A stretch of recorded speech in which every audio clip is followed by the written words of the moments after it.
Kami dari kelompok 6 akan mempresentasikan hasil diskusi kami. Dan sebelum itu, perkenalkan nama saya Firan Yomaki, NIM 063. Nama saya Denen Segeon, NIM 069. Nama saya Cindy Tomasenge, NIM 043. Nama saya Charles Walpa, NIM 042. Nama saya Gerald Salatmaya, NIM 047. Thank you. Sudah. Kegiatan membaca memiliki peranan sosial amat penting dalam kehidupan manusia sepanjang masa, karena melalui kegiatan membaca akan memperoleh pesan informasi yang hendak disampaikan penulis melalui media kata-kata atau bahasa tulis. Tujuan utama dalam membaca adalah mencari serta memperoleh informasi, mencakup isi serta memahami makna bacaan. Dalam kaitannya dengan kegiatan membaca secara garis besar, terdapat dua aspek penting dalam membaca. Teknik membaca SI 3R. Langkah pertama yaitu S, survei.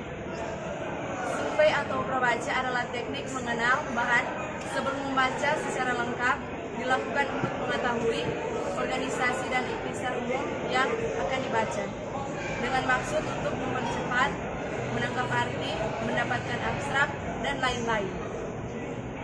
Langkah kedua yaitu question. Bersamaan pada saat survei, diajukan pertanyaan sebanyak-banyaknya tentang isi bacaan tersebut yang terkait dengan judul bab dan subbab atau subjudul dengan menggunakan kata siapa, apa, kapan, di mana, atau mengapa. Langkah ketiga, R atau read. Setelah memperoleh jawaban dari bahan bacaan yang dihadapi, maka langkah berikutnya adalah membaca. Jadi, membaca dilakukan pada langkah ketiga untuk menguasai bacaan, dan cara membaca yang digunakan adalah membaca secara kritis. Menelusuri dari bab ke subbab, mencari jawaban-jawaban atas pertanyaan yang muncul sehubungan dengan topik bacaan. Langkah keempat, R, recite atau recall. Setiap selesai membaca satu bagian, berhentilah sejenak dan coba menjawab pertanyaan yang penting dari bagian atau dari bab tersebut. Jika masih terasa kesulitan, ulangi membaca bab itu sekali lagi.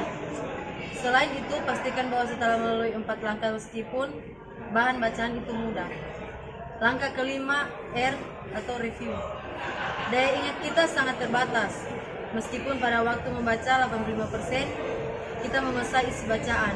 Dalam waktu 8 jam, kemampuan kita untuk mengingat detail yang penting tinggal 40% selanjutnya. Dalam masa 2 pekan, pemahaman kita tinggal 20%.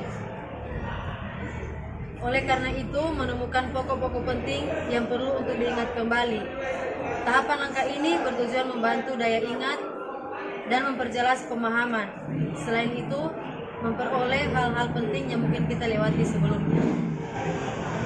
Jenis membaca dibagi menjadi dua, yaitu membaca nyaring dan membaca dalam hati. Membaca nyaring adalah suatu aktivitas atau kegiatan yang merupakan alat untuk menangkap serta memahami informasi, pikiran, dan perasaan seseorang. Mengarang. Membaca nyaring yang baik menuntut agar si pembaca memiliki kecepatan mata yang tinggi serta pandangan mata yang jauh, karena mereka harus melihat pada bahan bacaan untuk memelihara kontak mata dengan para pendengar. Lalu membaca dalam hati. Pada saat membaca dalam hati, kita hanya mempergunakan ingatan visual yang melibatkan keaktifan mata dan ingatan. Tujuan utama membaca dalam hati adalah untuk memperoleh informasi. Membaca dalam hati dapat dibedakan menjadi dua bagian, yaitu membaca ekstensif dan membaca intensif. Teknik membaca skimming dan scanning. Banyak orang melakukan kegiatan membaca tidak melalui bimbingan khusus membaca cepat, sehingga mempunyai kecepatan yang sama dalam membaca. Pembaca yang efisien mempunyai kecepatan bermacam-macam. Membaca ibarat berkendara, ada kalanya lambat dan ada waktunya cepat sangat, bergantung pada bahan bacaan dan tujuan membaca. Sudarso menguraikan pada umumnya kecepatan membaca dapat dirinci sebagai berikut.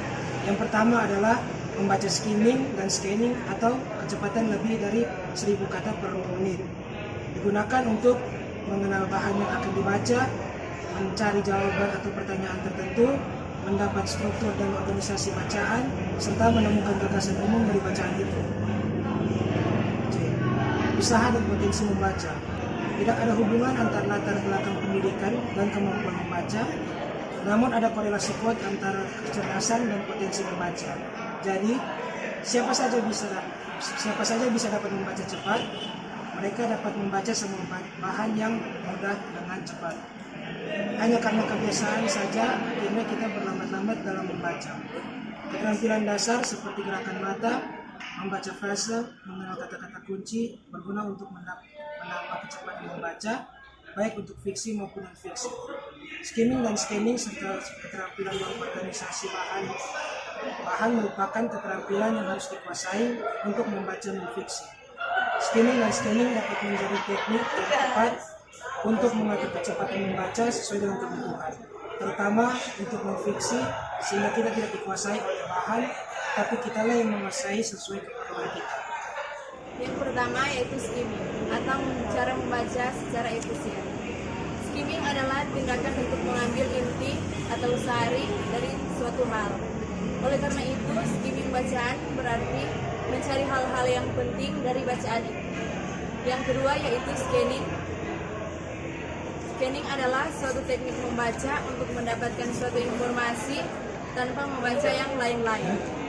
Dalam sehari-hari, scanning digunakan antara lain untuk mencari nomor telepon, mencari kata pada kamus, mencari entry pada indeks, dan lain-lain. Membaca tulisan ilmiah. Yang pertama yaitu membaca artikel ilmiah. Membaca tulisan atau artikel ilmiah berbeda dengan membaca jenis tulisan lain karena jenis informasinya yang berbeda. Yang kedua yaitu membaca kritis artikel populer. Tulisan yang kita buat dapat memanfaatkan informasi dari tulisan atau artikel populer. Yang ketiga yaitu membaca kritis buku ilmiah. Buku ilmiah pada dasarnya sama dengan artikel ilmiah, hanya saja buku ilmiah memuat uraian atau pembahasan yang lebih panjang dan terinci. Yang keempat yaitu membaca kritis bahan-bahan yang tersaji dalam jaringan internet. Untuk menulis bahan-bahan yang tersedia dalam jaringan internet bisa dimanfaatkan untuk bahan tulisan kita.